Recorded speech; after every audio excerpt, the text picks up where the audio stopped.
Scene: sitting room at Mrs. Arbuthnot's house at Rockley. Large open French window at back looking onto garden.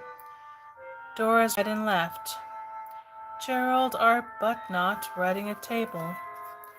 Enter Alice, followed by Lady Hunstanton and Mrs. Allonby. Lady Hunstanton and Mrs. Allonby. Good morning, Gerald. Good morning, Lady Hunstanton. Good morning, Mrs. Allonby. We came to inquire for your dear mother, Gerald. I hope she is better. My mother has not come down yet, Mrs. Lady Hunstanton. I am afraid the heat was too much for her last night. I think there must have been thunder in the air, or perhaps it was the music. Music makes one feel so romantic. At least it always gets on one's nerves. It's the same thing nowadays. I am glad I don't know what you mean, dear. I'm afraid you mean something wrong. I see you're examining Mrs. Arbuthnot's pretty room. Isn't it nice and old-fashioned?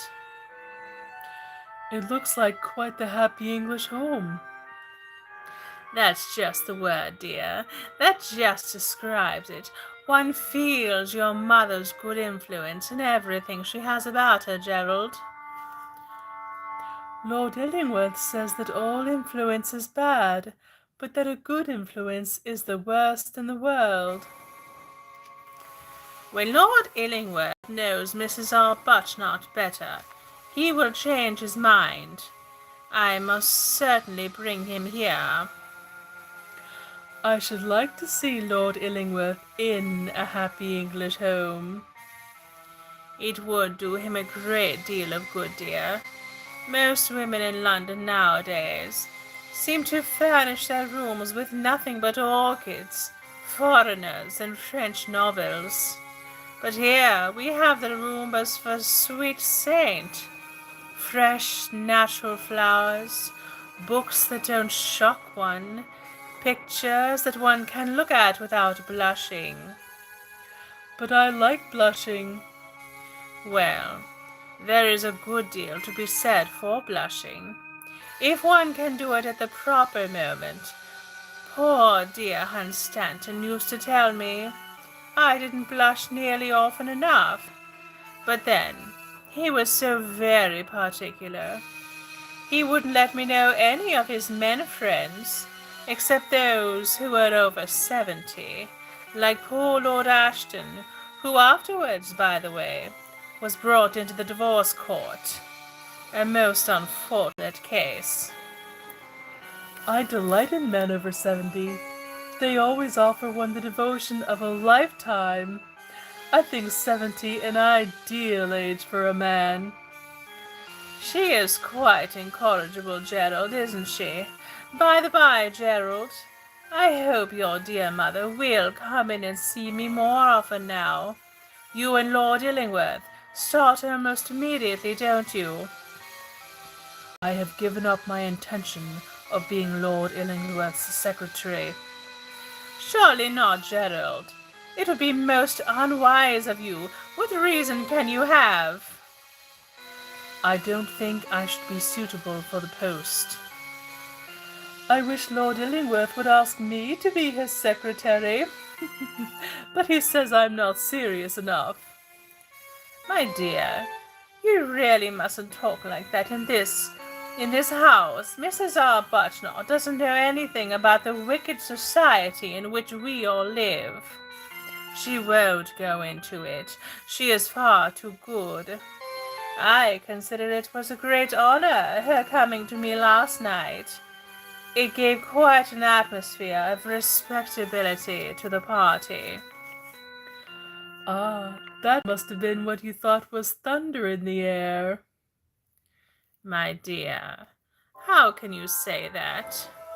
There is no resemblance between the two things at all. But really, Gerald, what do you mean by not being suitable? Lord Illingsworth's views of life and mine are too different. But, my dear Gerald, at your age you shouldn't have any views on life. They are quite out of place. You must be guided by others in this matter. Lord Illingworth has made you the most flattering offer, and travelling with him you would see the world. As much of it, at least, as one should look at, under the best auspices possible, and stay with all the right people, which is so important at this solemn moment in your career. I don't want to see the world. I've seen enough of it. I hope you don't think you have exhausted life, Mr. Arbuthnot. When a man says that, one knows that life has exhausted him. I don't wish to leave my mother. Now, Gerald, that is pure laziness on your part. Not leave your mother. If I were your mother, I would insist on your going. Enter Alice. Mrs. Arbuthnot's compliments, my lady, but she has a bad headache, and could not see anyone this morning. A bad headache? I am so sorry. Perhaps you'll bring her up to Hunstanton this afternoon if she is better, Gerald. I'm afraid not this afternoon, Lady Hunstanton. Well, tomorrow then. If you had a father, Gerald, he wouldn't let you waste your life here. He would send you with Lord Illingworth at once. But mothers are so weak. They give up to their sons in everything. We are all heart, all heart. Come, dear, I must call at the rectory and inquire for Mrs. Daubeny, whom I am afraid is far from well. It is wonderful how the Archdeacon bears up, quite wonderful. He is the most sympathetic of husbands, quite a model. Goodbye, Gerald. Give my fondest love to your mother. Goodbye, Mrs. Arbuthnot. Goodbye. Exit Lady Hunstanton and Mrs. Allonby. Gerald sits down and reads over his letter. What name can I sign? I, who have no right to any name. Signs a name, puts letter into envelope, addresses it, and is about to seal it, when door opens and Mrs. Arbuthnot enters. Gerald lays down sealing wax. Mother and son look at each other. Goodbye again, Gerald. We are taking the shortcut across your pretty garden. Now, remember my advice to you. Start at once with Lord Illingworth. Au revoir, Mr. Arbuthnot. Mind you bring me back something nice from your travels. Not an Indian shawl. On no account an Indian shawl. Excellent. Mother, I have just written to him. To whom? To my father. I have written to tell him to come here at 4 o'clock this afternoon. He shall not come here. He shall not cross the threshold of my house. He must come. Gerald, if you are going away with Lord Illingworth, go at once. Go before it kills me, but don't ask me to meet him. Mother, you don't understand. Nothing in the world would induce me to go away with Lord Illingworth or to leave you. Surely you know me well enough for that. No, I have written him to say, what can you have to say to him? Can't you guess, Mother, what I have written in this letter? No. Mother, surely you can. Think what must be done now, at once, within the next few days. There is nothing to be done. I have written to Lord Illingworth to tell him that he must marry you. Marry me? Mother, I will force him to do it. The wrong that has been done you must be repaired. Atonement must be made. Justice may be slow, Mother, but it comes in the end. In a few days, you shall be Lord Illingworth's lawful wife. But, Gerald, I will insist upon his doing it. I will make him do it. He will not dare to refuse. But, Gerald, It is I who refuse. I will not marry Lord Illingworth. Not marry him? Mother, I will not marry him. But you don't understand. It is for your sake I am talking, not for mine. This marriage, this necessary marriage, this marriage, which for obvious reasons must inevitably take place, will not help me, will not give me a name that would really rightly be mine to bear. But surely it will be something for you, that you, my mother, should, however late, become the wife of the man who was also my father. Will that not be something? I will not marry him. Mother, you must. I will not. You talk of atonement for a wrong done. What atonement can be made for me? There is no atonement possible. I am disgraced. He is not. That is all. It is the usual history of a man and a woman, as it usually happens, as it always happens. And the ending is the ordinary ending.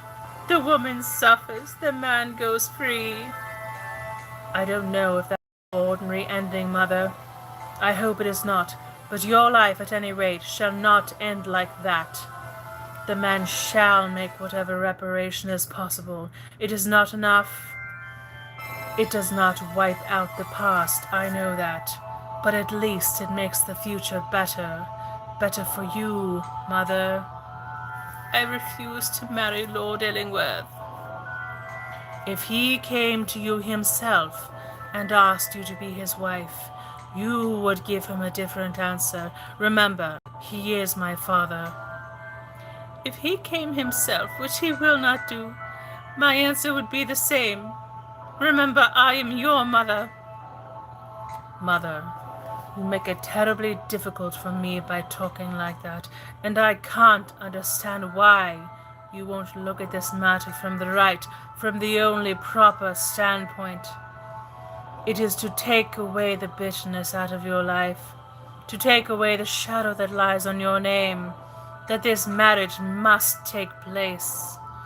There is no alternative, and after the marriage you and I can go away together. But the marriage must take place first. It is a duty that you owe not merely to yourself, but to all other women. Yes, to all the other women in the world, lest he betray more. I owe nothing to other women. There is not one of them to help me.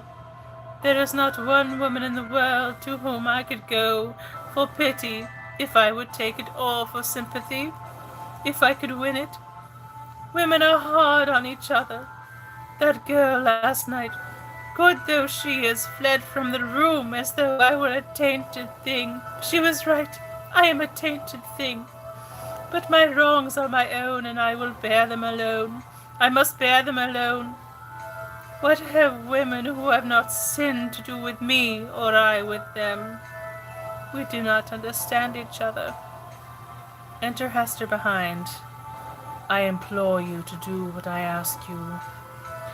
What son has ever asked his mother to make such hideous a sacrifice? None. What mother has ever refused to marry the father of her own child? None. Let me be the first, then. I will not do it. Mother, you believe in religion, and you brought me up to believe in it also. Well, surely your religion, the religion that you taught me when I was a boy, Mother, must tell you that I am right. You know it. You feel it. I do not know it. I do not feel it. Nor will I ever stand before God's altar and ask God's blessing on so hideous a mockery as a marriage between me and George Harford. I will not say the words the Church bids us to say. I will not say them. I dare not. How could I swear to love the man I loathe, to honor him who wrought you in dishonor, to obey him who in his mastery made me to sin? No, marriage is a sacrament for those who love each other. It is not for such as him or such as me, Gerald. To save you from the world's sneers and taunts I have lied to the world. For 20 years I have lied to the world. I could not tell the world the truth. Who can ever? But not for my own sake will I lie to God. And in God's presence, no, Gerald, no ceremony, church hallowed or state made, shall ever bind me to George Harford.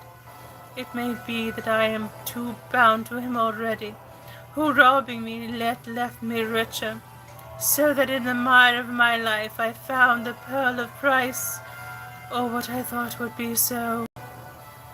I don't understand you now. Men don't understand what mothers are. I am no different from other women, except in the wrong done me, and the wrong I did, and my very heavy punishments and great disgrace. And yet to bear you, I had to look on death. To nurture you, I had to wrestle with it. Death fought with me for you. All women have to fight with death to keep their children. Death, being childless, wants our children from us. Gerald, when you were naked, I clothed you. When you were hungry, I gave you food. Night and day, all that long winter, I tended you. No office is to me, no care too lowly for the thing we women love. And oh, how I loved you.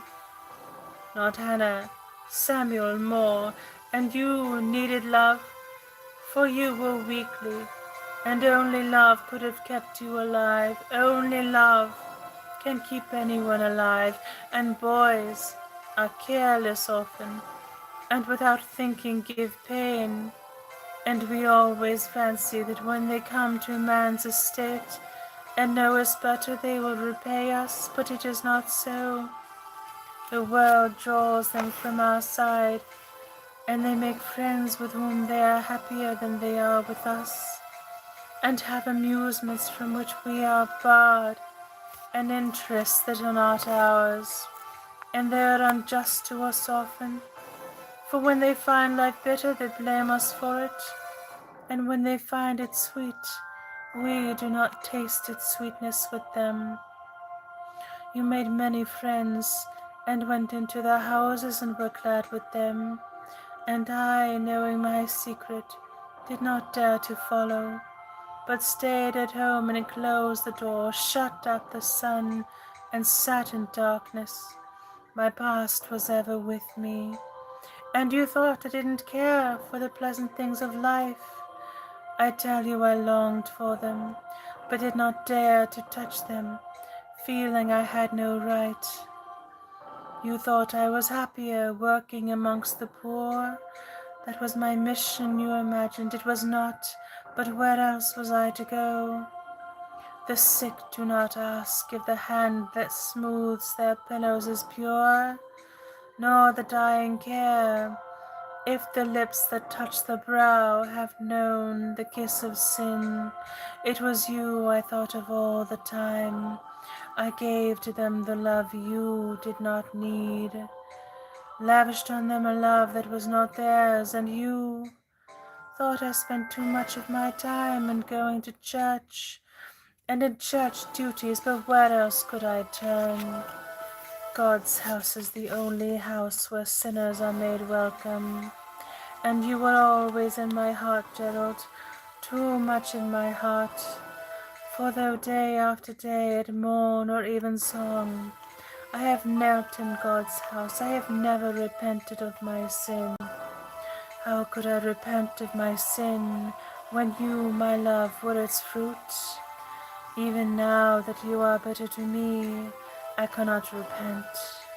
I do not. You are more to me than innocence. I would rather be your mother, or much rather, than have been always pure. Oh, don't you see? Don't you understand? It is my dishonor that has made you so dear to me. It is my disgrace that has bound you so closely to me. It is the price I paid for you, the price of soul and body that makes me love you as I do. Oh, don't ask me to do this horrible thing. Child of my shame, be still the child of my shame. Mother, I didn't know you loved me so much as that, and I will be a better son to you than I have been. And you and I must never leave each other, but mother, I can't help it. You must become my father's wife. You must marry him. It is your duty. Hester, running forward and embracing Mrs. Arbuthnot. No, no, you shall not. That would be real dishonor, the first you have ever known. That would be real disgrace, the first to touch you. Leave him and come with me. There are other countries than England. Oh, other countries overseas, better, wiser, and less unjust lands. The world is very wide and very big. No, not for me. For me the world is shriveled to a palm's breadth, and where I walk there are thorns. It shall not be so. We shall somewhere find green valleys and fresh waters, and if we weep, well, we shall weep together. Have we not both loved him? Hester! Don't. You cannot love me at all unless you love her also. You cannot honor me unless she is holier to you. In her all womanhood is martyred. Not she alone, but all of us are stricken in her house. Hester, what shall I do? Do you respect the man who is your father? Respect him? I despise him. He is infamous. I thank you for saving me from him last night. Ah, that is nothing. I would die to save you. But you don't tell me what to do now. Have I not thanked you for saving me? But what should I do? Ask your own heart, not mine. I never had a mother to save, or shame. He is hard. Let me go away. Gerald rushes over and kneels down beside his mother. Mother, forgive me. I have been to blame. Don't kiss my hands, they are cold. My heart is cold. Something has broken it. Oh, don't say that. Hearts live by being wounded. Pleasure may turn a heart to stone. Riches may make it callous, but sorrow, oh, sorrow cannot break it. Besides, what sorrows have you now? Why, at this moment you are more dear to him than ever, dear though you have been, and oh, how dear you have been always. Ah, be kind to him. You are my mother and my father all in one. I need no second parent. It was for you I spoke, for you alone. Oh, say something, mother. Have I but found one love to lose another? Don't tell me that. Oh, mother, you are cruel. Gets up and flings himself sobbing on a sofa. But he has found indeed another love? You know I have loved him always. But we are very poor. Who being loved is poor? Oh, no one. I hate my riches. They are a burden. Let him share it with me. But we are disgraced. We rank among the outcasts. Gerald is nameless. The sins of the parents should be visited on the children. It is God's law. I was wrong. God's law is only love. Mrs. Arbuthnot rises and, taking Hester by the hand, goes slowly over to where Gerald is lying on the sofa with his head buried in his hands. She touches him and he looks up. Gerald, I cannot give you a father, but I have brought you a wife. Mother, I am not worthy either of her or you. So if she comes first, you are worthy. And when you are away, Gerald, with her, oh, think of me sometimes. Don't forget me. And when you pray, pray for me. We should pray when we are happiness. And you will be happy, Gerald. Oh, don't you think of leaving us. Mother, you won't leave us. I might bring shame upon you. Mother! For a little then, and if you let me, near you always. Come out with us to the garden. Later on, later on. Exeunt Hester and Gerald.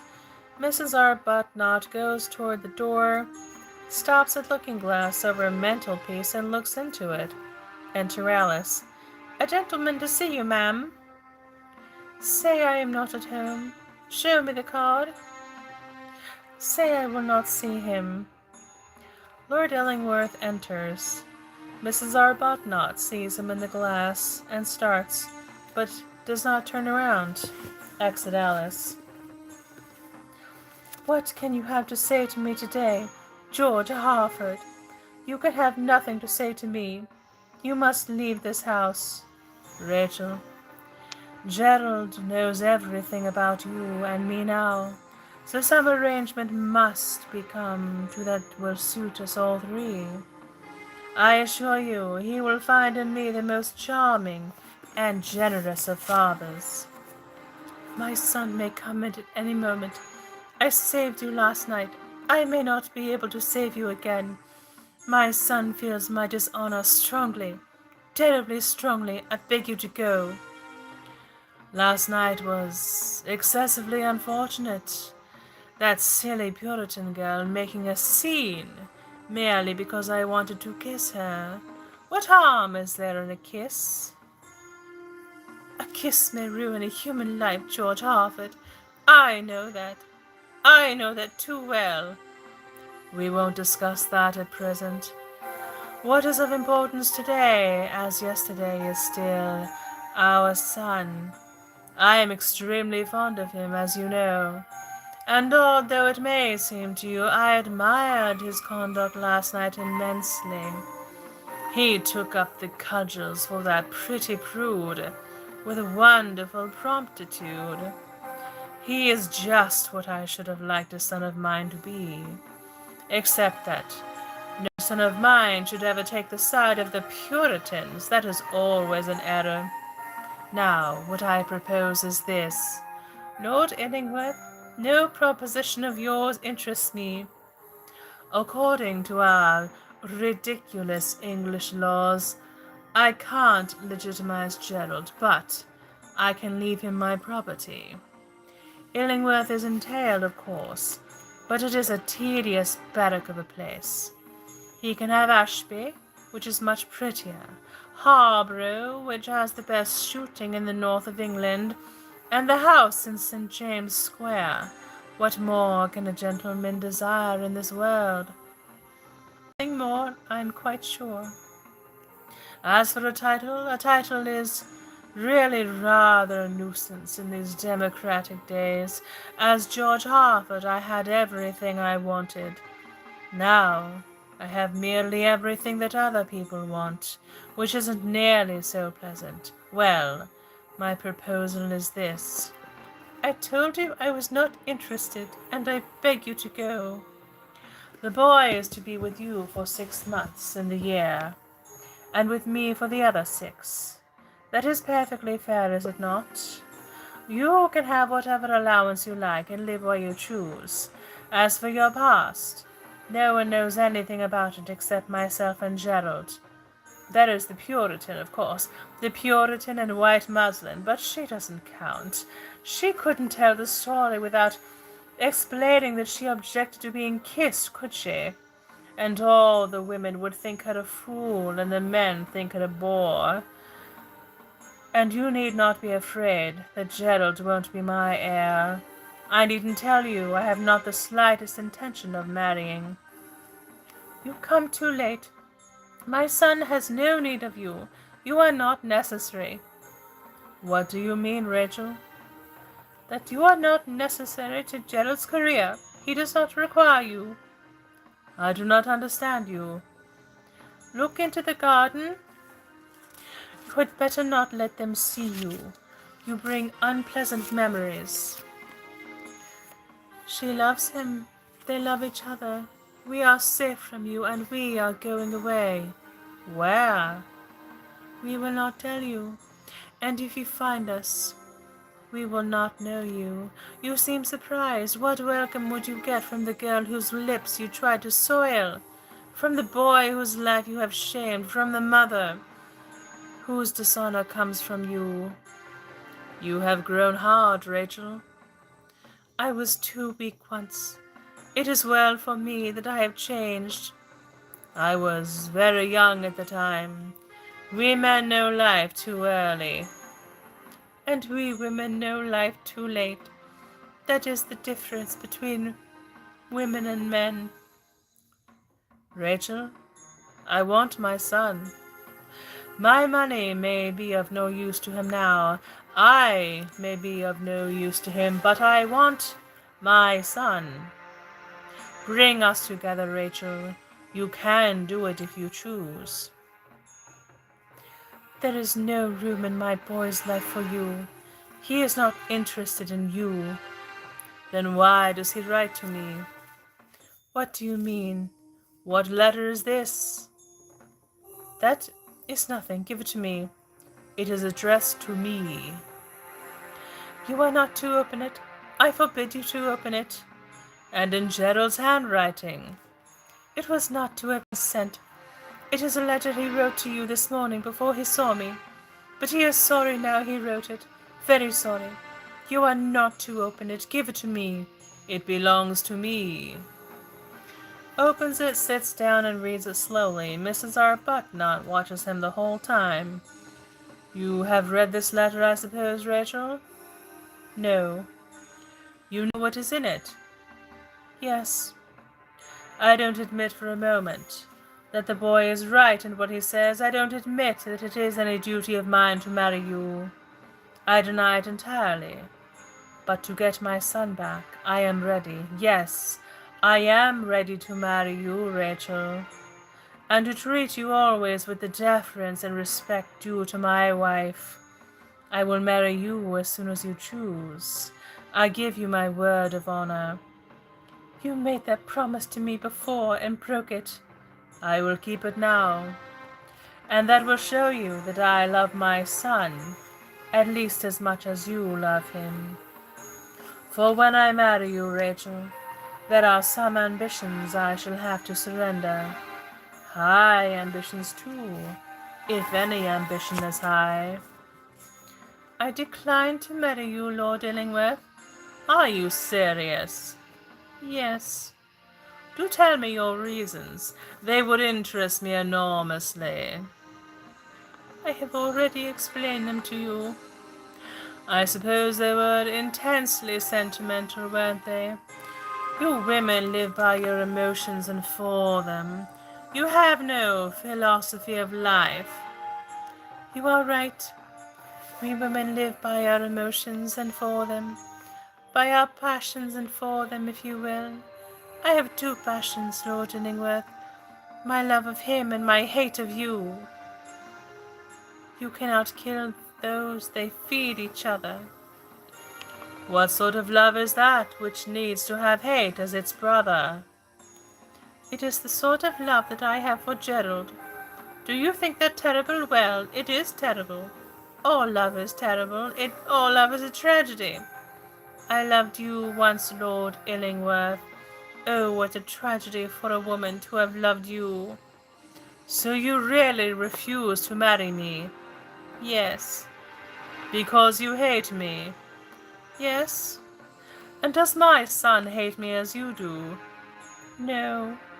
I am glad of that, Rachel. He merely despises you. Oh, what a pity! What a pity for him, I mean. Don't be deceived, George. Children begin by loving their parents. After a time they judge them. Rarely, if ever, do they forgive them. May I ask by what arguments you made the boy who wrote this letter, this beautiful, passionate letter, believe that you should not marry his father, the father of your own child? It was not I who made him see it. It was another. What fin de siècle person? The Puritan, Lord Illingworth. Lord Illingworth winces, then rises slowly and goes over to the table. where his hat and gloves are. Mrs. Arbuthnot is standing close to the table. He picks up one of the gloves and begins putting it on. There is not much then for me to do here, Rachel. Nothing. It is goodbye, is it? Forever, I hope this time, Lord Illingworth. How curious. At this moment, you look exactly as you looked the night you left me 20 years ago. You have just the same expression in your mouth. Upon my word, Rachel, no woman ever loved me as you did. Why, you gave yourself to me like a flower, to do anything I liked with. You were the prettiest of playthings, the most fascinating of small romances. 1:45. Must be strolling back to Hunstanton. Don't suppose I shall see you there again. I am sorry I am. Really, it has been an amusing experience to have met amongst people of one's own rank, and treated quite seriously, too, one's mistress and one's... Mrs. Arbuthnot snatches a glove and strikes Lord Illingworth across the face with it. Lord Illingworth starts. He is dazed by the insult of his punishment. Then he controls himself and goes to the window and looks out at his son, sighs and leaves the room. Mrs. Arbuthnot falls sobbing on the sofa. He would have said it. He would have said it. Enter Gerald and Hester from the garden. Well, dear mother, you never came out after all, so we have come in to fetch you. Mother, you have not been crying. My boy, my boy, my boy. But you have 2 children now. You'll let me be your daughter. Would you choose me for a mother? You of all women I have ever known. They move towards the door leading into garden with their arms round each other's waists. Gerald goes to table for his hat.